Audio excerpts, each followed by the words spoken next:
Pemirsa, sidang kasus dugaan pencemaran nama baik dan fitnah ijazah Jokowi yang menjerat Dr. Tifa bakal berlanjut. Kejaksaan Tinggi DKI Jakarta melimpahkan ulang berkas perkara ke Pengadilan Negeri Jakarta Timur setelah memperbaiki dakwaan.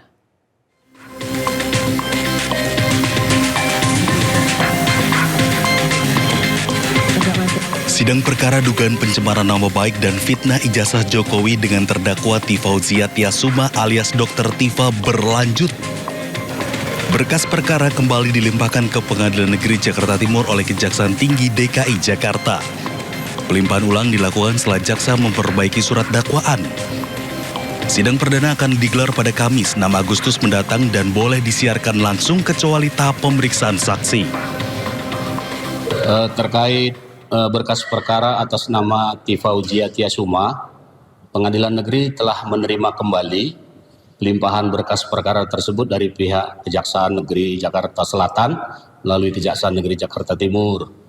Juga oleh Panmut kami, Mas Dudi Kusmawan, sudah diregister dengan register perkara yang baru.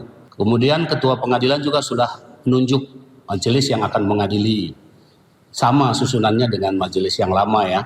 Menyatakan surat dakwaan penuntut umum nomor register perkara PDM-14-133-M-1-2-06-2026 tanggal 22 Juni 2026 atas nama terdakwa Tifauzia Tiasuma batal demi hukum. Sebelumnya majelis hakim menerima eksepsi Tifa dan menyatakan dakwaan jaksa tidak cermat sehingga batal demi hukum. Tifa pun menyebut putusan tersebut sebagai bentuk penghormatan terhadap proses hukum. Namun ia menegaskan tidak akan menghentikan langkahnya untuk mengungkap kebenaran.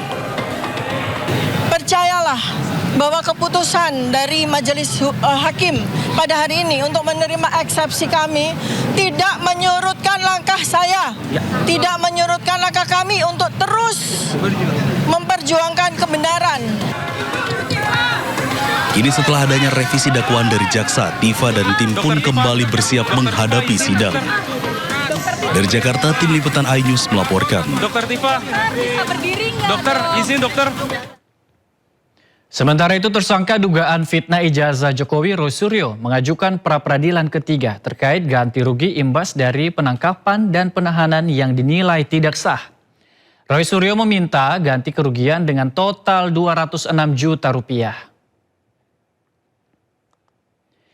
Sidang pra-peradilan ketiga Roy Suryo digelar di Pengadilan Negeri Jakarta Selatan pada Rabu siang. Dalam permohonannya, Roy Suryo mengaku mengalami kerugian material dan imaterial imbas upaya paksa penangkapan dan penahanan terhadap dirinya. Jika dirincikan, dalam permohonannya kerugian material yang dialami Roy Suryo sebesar 106 juta rupiah, sedangkan kerugian imaterial sebesar 100 juta rupiah. Dan jika ditotal, Roy Suryo meminta ganti kerugian dengan total 206 juta rupiah.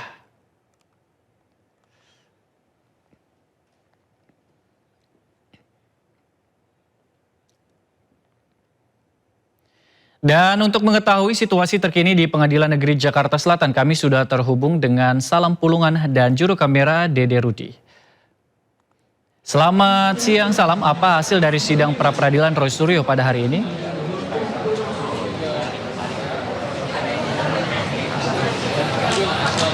Ya, Ardi dan juga pemirsa, baru saja sidang pra-peradilan Roy Suryo dengan agenda mendengarkan jawaban dari pihak termohon atas permohonan pra-peradilan yang diajukan oleh Roy Suryo. Ini sedang diskors dan baru akan dilanjutkan kembali pada pukul 2 siang hari nanti.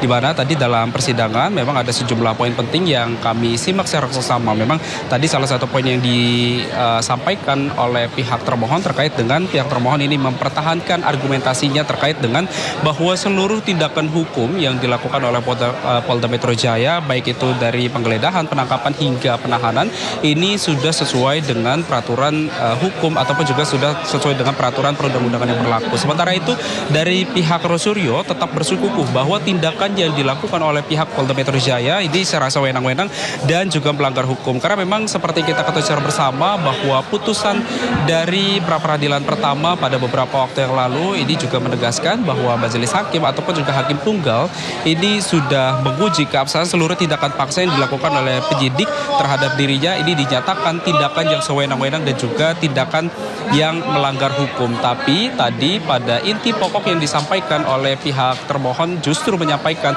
bahwa seluruh tindakan tadi seperti penangkapan, penggeledahan dan juga penahanan ini sudah sesuai dengan peraturan yang berlaku. Dan memang ini terjadi adanya perbedaan pendapat antara kubu dari Rosuryo maupun juga kubu dari pihak termohon, yakni dari Polda Metro Jaya. Dan juga dapat kami informasikan juga bahwa tadi selain mempersoalkan keabsahan proses dari hukum, Rosuryo juga mengajukan ganti rugi, mulai dari ganti rugi material dan juga imaterial, di mana tadi juga sempat disampaikan bahwa untuk kerugian dari materialnya sendiri ini disampaikan kurang lebih 206 juta rupiah yang nantinya uang tersebut akan didonasikan kepada lembaga sosial kemasyarakatan. Dan memang dapat kami informasikan juga bahwa nantinya pada pukul 2 siang hari nanti akan dilanjutkan kembali dengan sidang pra-peradilan yang pada pagi hari tadi, yang memang nantinya akan dilanjutkan di ruang sidang yang berbeda, karena memang pada ruang sidang pada pagi hari tadi ini kondisinya ataupun juga ruangannya cukup sempit, sehingga ini dari kubu Rosuryo maupun juga dari kubu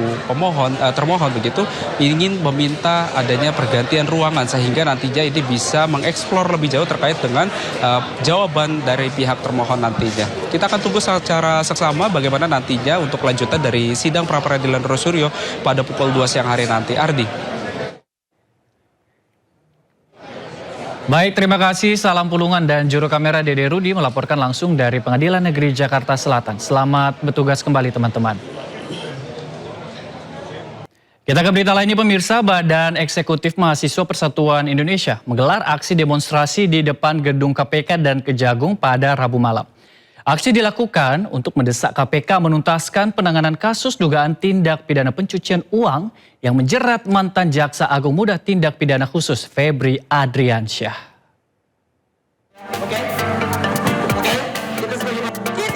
Puluhan mahasiswa yang tergabung dalam Badan Eksekutif Mahasiswa Persatuan Indonesia mendatangi gedung KPK pada Rabu malam. Mereka menuntut agar KPK menuntaskan proses hukum terhadap mantan Jampitsus Febri Adriansyah. Para demonstran juga menduga adanya perlakuan istimewa dalam penegakan hukum dan mendesak agar Febri Adriansyah segera menggedakan rompi tahanan. Selain itu, Badan Eksekutif Mahasiswa Persatuan Indonesia juga menggelar aksi di depan gedung Kejaksaan Agung. Mereka mendorong pengusutan kasus kematian penjaga rumah Febri secara terbuka. Mahasiswa juga mendesak pemerintah dan DPR RI segera mengesahkan Undang-Undang Perampasan Aset. Kami membawa tuntutan yang pertama itu mendesak pemerintah DPR RI segera mengesahkan Undang-Undang Perampasan Aset.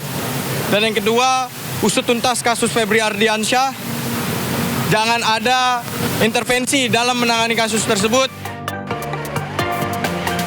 Para mahasiswa menuntut agar penanganan kasus dugaan korupsi dan tindak pidana pencucian uang yang menjerat mantan Jampitsus Febri Adriansyah dilakukan secara transparan dan tanpa intervensi.